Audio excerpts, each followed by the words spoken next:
नेपाल की औरतें हफ्ते में एक रात छोटे लड़के के साथ क्यों गुजारती है? ये रात जानकर आपके पैरों तले से जमीन निकल जाएगी। 13 साल की उम्र में मेरे कंधों पर बहुत बड़ी जिम्मेदारी आ गई थी और मैं बहुत परेशान था। मैं तो अपने चाचा से मिलने के लिए आया हुआ था। मुझे क्या मालूम था कि यहाँ आकर मुझ पर ही एक भारी जिम्मेदारी आ जाएगी। तभी मेरी मुलाकात एक नेपाली औरत से हुई जिसने मुझे एक ऐसी बात बताई जिससे सुनकर मैं हैरान रह गया। मैं 13 साल छोटा बच्चा था। भला उसे मुझे ऐसा क्या काम हो सकता था जिसके बदले में मुझे बहुत कुछ दे रही थी। मुझे उसकी बात समझ तो नहीं आई थी, लेकिन हालात ने मुझे उसकी बात मानने पर मजबूर कर दिया था। और फिर जो कुछ उस औरत ने मेरे साथ किया वो जानकर आपके पैरों तले जमीन निकल जाएगी। मेरा नाम सुमित है। मैं सिर्फ 13 साल का था और चाचा से मिलने के लिए मैं नेपाल आया था। वो मेरे चाचा मुझे लेने के लिए एयरपोर्ट आ रहे थे कि रास्ते में ही उनका बहुत बुरा एक्सीडेंट हो गया था। वो बुरी तरह घायल होकर अस्पताल पहुंच गए थे। जब एयरपोर्ट पर चाचा की जगह उनके दोस्त मुझे लेने के लिए आए ये खबर सुनाई कि मेरे चाचा अस्पताल में पड़े हैं, तो मैं बिल्कुल घबरा गया। मुझे मनाली से मेरी मम्मी ने हवाई जहाज में बिठाया था और यहाँ मुझे चाचा लेने आने वाले थे, लेकिन चाचा की दोस्त को देखकर और सारी बात सुनकर मेरी जान निकल गई थी। मैं बहुत जिद करके नेपाल आया था क्योंकि मेरी स्कूल में छुट्टी हुई थी और मैं कुछ वक्त अपने चाचा के साथ बिताना चाहता था और नेपाल घूमना चाहता था। मैं मम्मी पापा का इकलौता बेटा था, इसलिए मेरी जिद पर पापा मान गए और मुझे चाचा के पास भेज दिया। लेकिन मुझे क्या मालूम था कि मुझे यहाँ आने पर ऐसी मुसीबत टूट पड़ेगी। जब मैं अस्पताल पहुंचा तो ये देखकर मेरे आंसू बहने लगे कि मेरे चाचा बहुत ही बुरी हालत में अस्पताल में एडमिट थे। उनके पूरे शरीर पर पट्टी बंधी हुई थी। डॉक्टर ने बताया कि उनकी काफ़ी सारी हड्डियों में फ्रैक्चर हुआ है। अभी ये परेशानी चल रही थी, तभी पता चला कि कंपनी ने चाचा की एक्सीडेंट का सुनकर उन्हें छुट्टियां दे दी और चाचा के पास अगले 6 महीने तक कोई काम नहीं है। कंपनी चाचा का बोझ नहीं उठाना चाहती थी, इसलिए उन्होंने 6 महीने के लिए छुट्टी दे दिया था और चाचा की जगह किसी दूसरे आदमी को रख लिया। जब चाचा होश में आए तो और उन्हें ये बात पता चली तो वह बहुत रोने लगे, क्योंकि चाचा के पास सिर्फ घर की जिम्मेदारी नहीं थी बल्कि 2 कुंवारी बहनें भी घर में थी। उन्हीं की वजह से चाचा नेपाल कमाने आए थे और मुझे और मम्मी पापा और चाची को उस वक्त छोड़ के यहाँ चले आए थे जब मैं सिर्फ 6 महीने का था। यहाँ आने के बाद से चाचा 2 बहनों की शादी कर चुके थे, लेकिन 2 बहनें अभी भी बाकी थी। और यही सोचकर चाचा की तबीयत और ख़राब होने लगी कि अब आगे क्या होगा। चाचा को इतना परेशान और तकलीफ़ में देखकर मुझे अपने आप पर गुस्सा आ रहा था। ना मैं यहाँ आने की जिद करता और ना ही चाचा का एक्सीडेंट होता। मेरी नज़र में तो चाचा की इस हालत का जिम्मेदार मैं ही था। अस्पताल वालों ने 1 हफ्ते में ही चाचा को छुट्टी दे दी थी। फिर मैं और चाचा एक छोटे से अपार्टमेंट में वापस आ गए।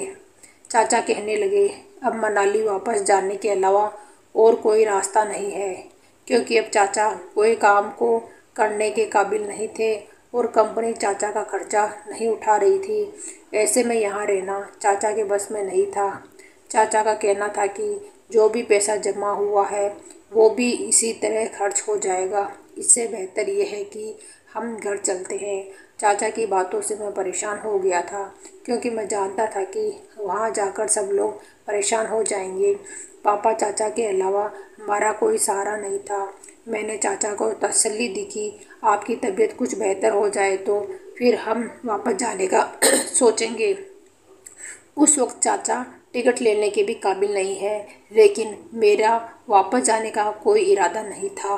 मैंने सोच लिया था कि मैं ही यहाँ कोई काम ढूंढूंगा और जब तक चाचा सही नहीं होते अपने चाचा के साथ रहकर उनकी जिम्मेदारी उठाऊंगा। लेकिन सारा दिक्कत ये था कि ये मनाली नहीं था। यहाँ 13 साल के बच्चे को कोई भी काम पर रखने को तैयार नहीं था। यहाँ बच्चों से काम कराने पर सख्त कानून लगाई गई थी। मुझे समझ आ रहा था कि क्या करूं, क्योंकि मेरे लिए यहाँ काम ढूंढना नामुमकिन है। चाचा रूम में रहकर खुद को बीमार महसूस कर रहे थे, इसलिए मैं पास के पार्क में चाचा को घुमाने के लिए ले आया। वहीं पर मेरी मुलाकात एक नेपाली औरत से हुई। वो थोड़ी दूर पर बैठी थी और उसकी नज़र मुझ पर और मेरे चाचा पर जमी हुई थी। कुछ ही देर गुजरे हैं कि चाचा का कोई जानने वाला मिल गया और चाचा उसके साथ बात करने में बिजी हो गए। तभी वह औरत इशारे से मुझे अपने पास बुलाने लगी। मैं तुरंत चला गया। वह औरत बहुत ही खूबसूरत थी। मुस्कुराकर मुझसे पूछने लगी कि तुम कौन हो, कहाँ से हो, तुम्हारे पापा को क्या हुआ है। मैंने उसे बताया यह मेरे चाचा है और मेरा नाम अमित है। मेरा घर मनाली में है। मैंने यहाँ घूमने के लिए आया था, लेकिन मेरे चाचा का एक्सीडेंट हो गया और इसलिए हम लोग बहुत ज़्यादा परेशान हैं। मेरी बात सुन के वो धीरे से मुस्कुराई, फिर कहने लगी तुम लोगों का गुजारा कैसे चल रहा है। उसकी बात पे मेरी आंखों में आंसू आ गए और मैंने उसे बता दिया कि हम बहुत ज़्यादा परेशान हैं। चाचा की नौकरी ख़त्म हो गई और हम वापस नहीं जाना चाहते। मुझे यहाँ कोई काम नहीं मिल रहा। कहने लगी कि अगर तुम्हें यहाँ कोई काम मिल जाए तो फिर तुम वो काम कर लोगे। उसकी बात सुनकर मैं मुस्कुराया और कहा कि हाँ, क्यों नहीं। अगर कोई काम होगा तो मैं ज़रूर करूँगा। घर जाकर हमारा गुजारा होना बहुत मुश्किल हो जाएगा, इसलिए मैं खुद भी यही चाहता हूँ कि 6 महीने तक मैं चाचा की जगह उनकी सारी जिम्मेदारी उठा लूँ। मेरी बात सुनकर वो खुशी से कहने लगी कि तुम मुझे बहुत पसंद आए हो। मुझे तुम्हारे जैसे ही किसी लड़के की ज़रूरत थी जो मेहनत से जीना चाहता हो और अपने घर वालों की खातिर जान तक देने को राज़ी हो। मैंने हैरानी से पूछा कि क्या आपके पास मेरे लिए नौकरी है। हाँ, मेरे पास तुम्हारे लिए एक बहुत अच्छा काम है जिसे करके तुम्हें खुशी भी होगी और पैसे भी बहुत अच्छे मिलेंगे। उसकी बात सुनकर मैं खुश हो गया था। अगर मुझे कोई काम मिल जाता तो उससे अच्छी क्या बात हो सकती थी। इसलिए मैंने उससे कहा ठीक है, आप मुझे बस काम बता दीजिए, मैं अपने चाचा से बात कर लूँगा।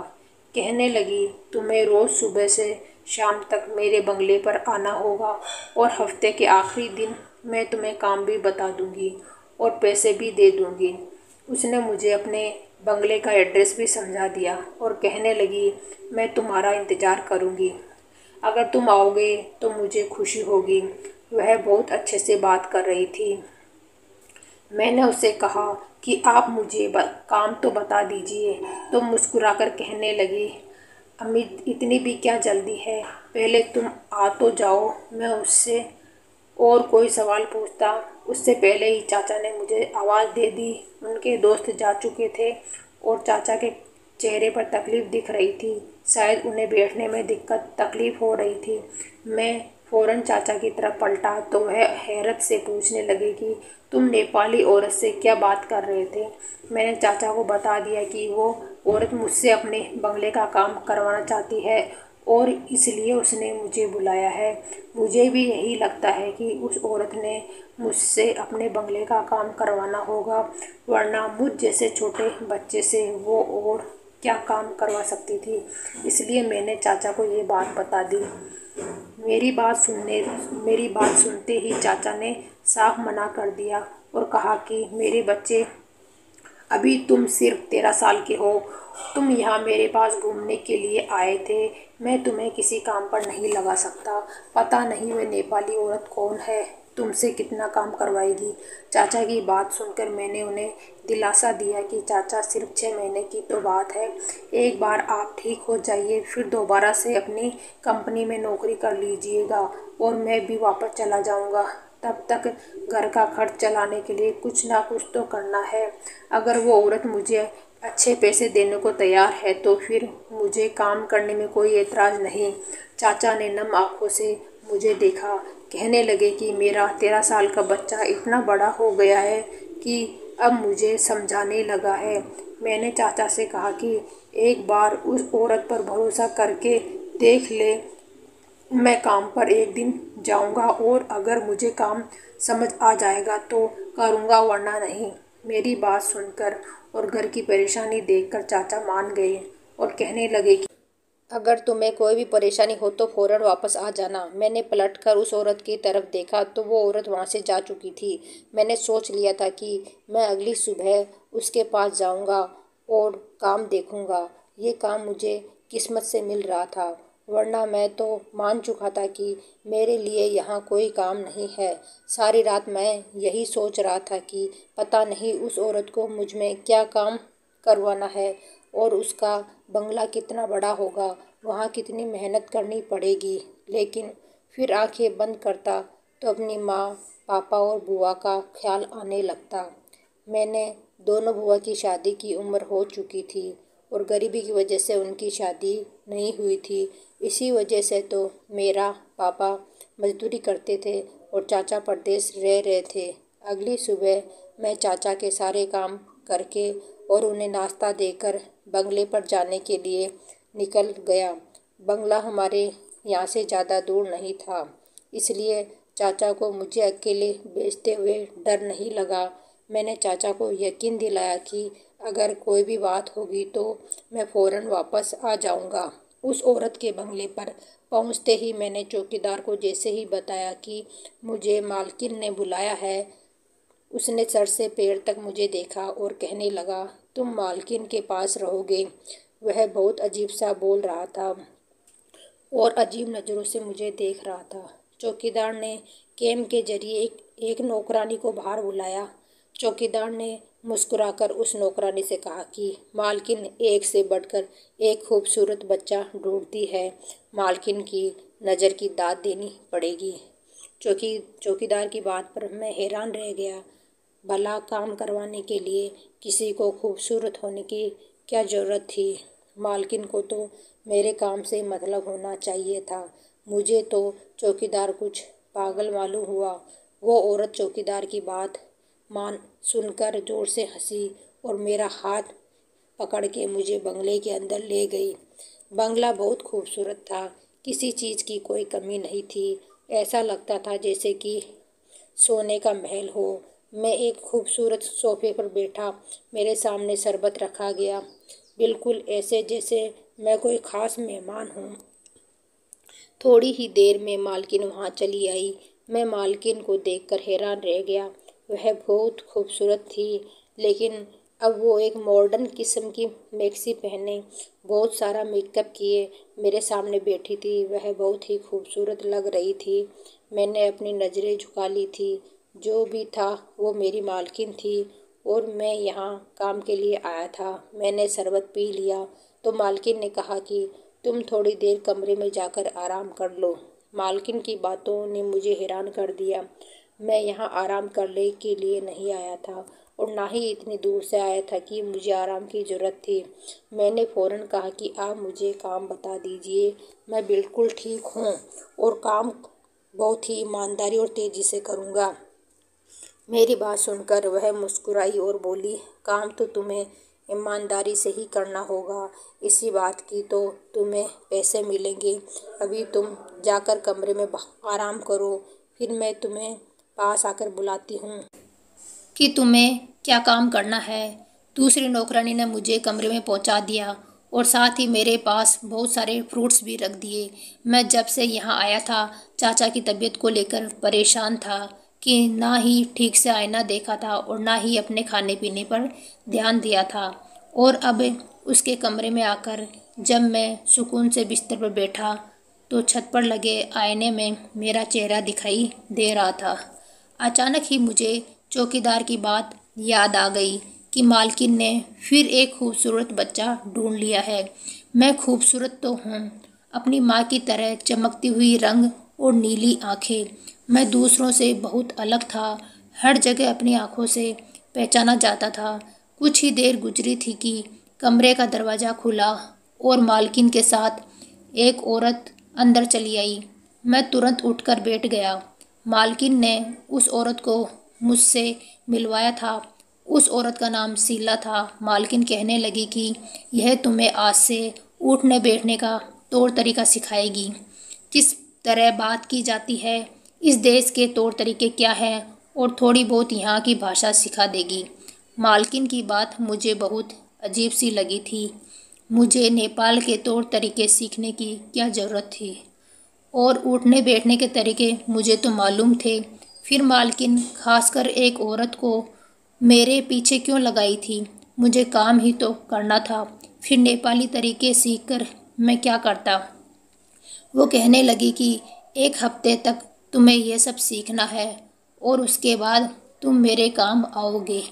एक हफ्ते तुम्हें शीला के साथ ही गुजारना है और सुबह से लेकर शाम तक शीला तुम्हें हर छोटी से छोटी बात सिखाएगी। मालकिन मुझे शीला के हवाले करके चली गई थी।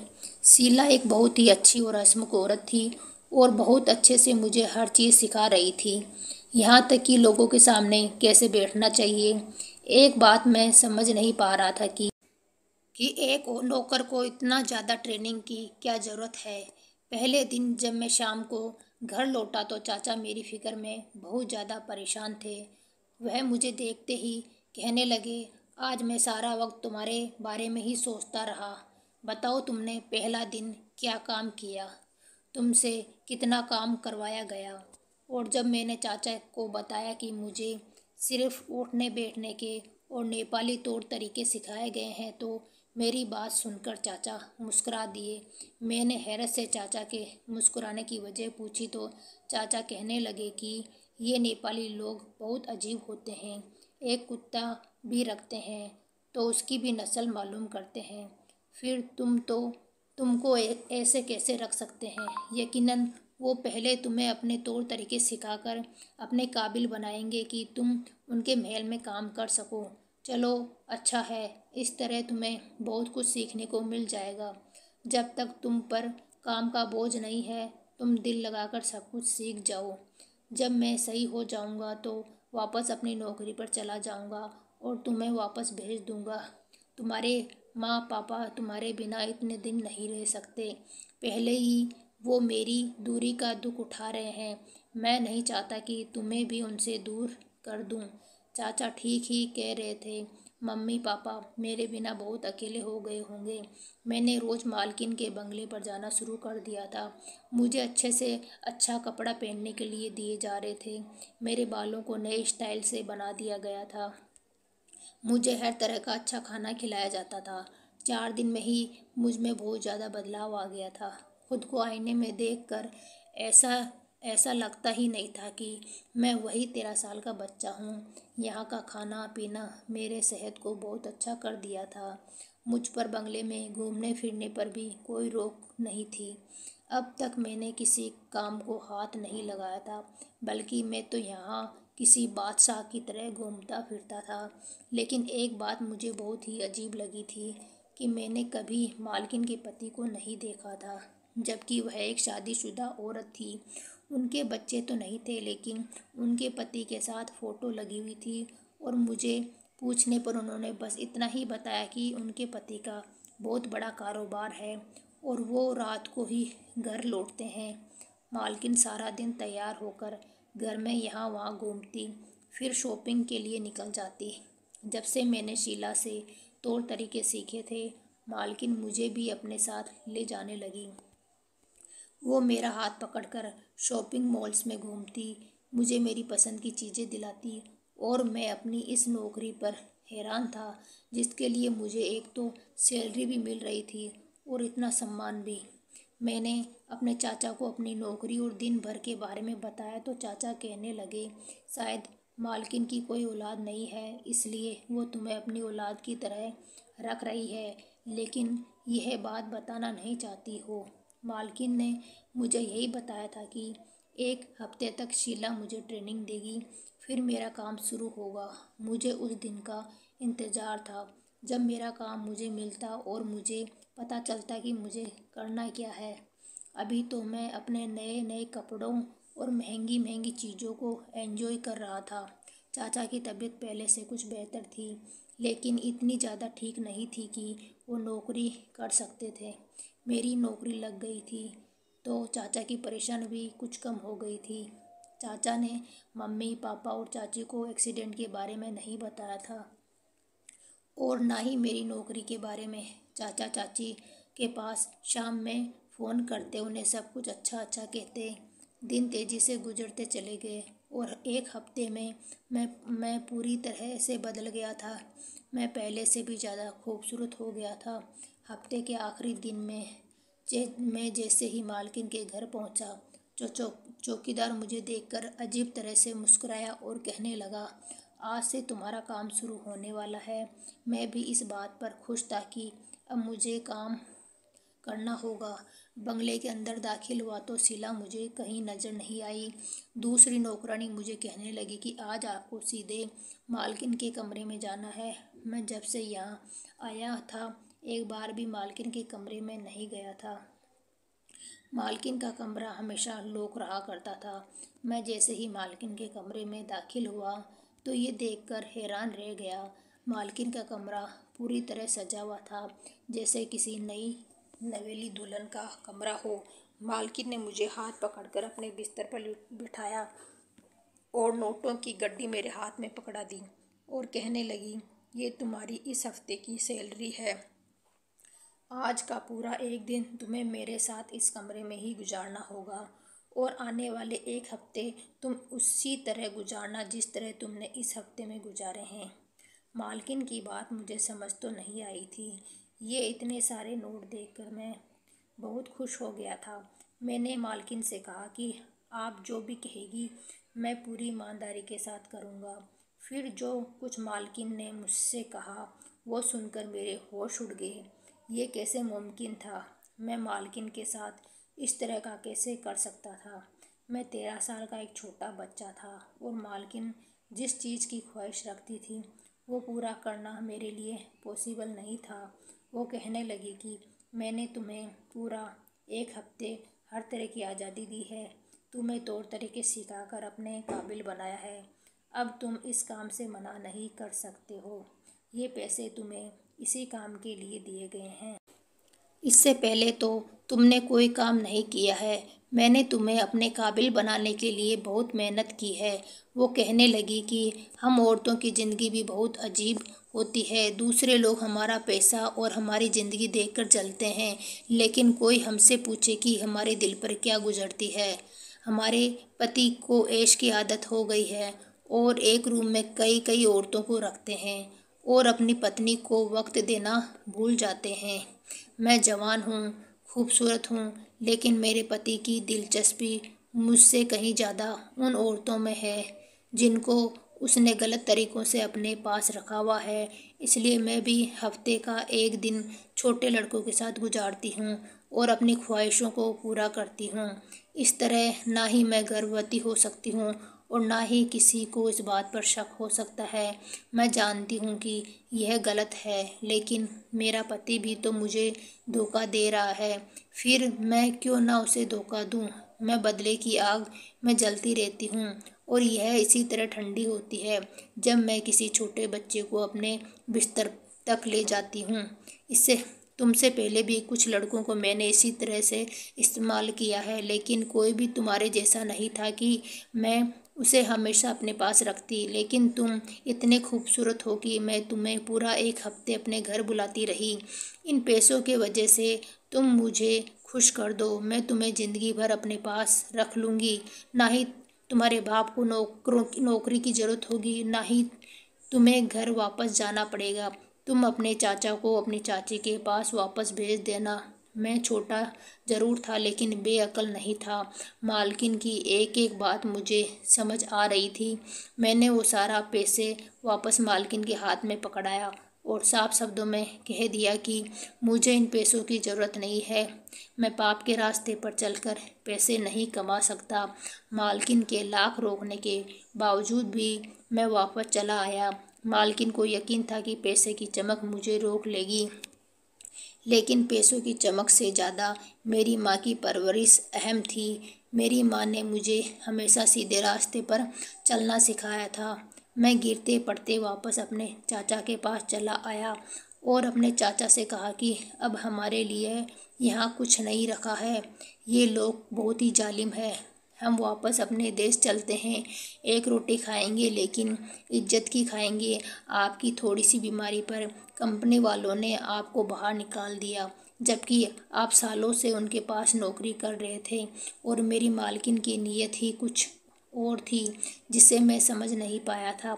चौकीदार का मुस्कुराता चेहरा मुझे आज समझ आया था। मैं अपने चाचा के साथ वापसी का टिकट ले चुका था और आने वाली ज़िंदगी मुश्किल मुश्किल ज़रूर थी, लेकिन पापों से भरी हुई नहीं थी। मेरी माँ ने मुझे सिखाया था, ज़िंदगी देना इंसान के हाथ में नहीं है बल्कि भगवान के हाथ में है। मुझे यकीन था कि भगवान ने हमारे लिए मनाली में किसी न किसी काम का इंतजाम कर रखा होगा।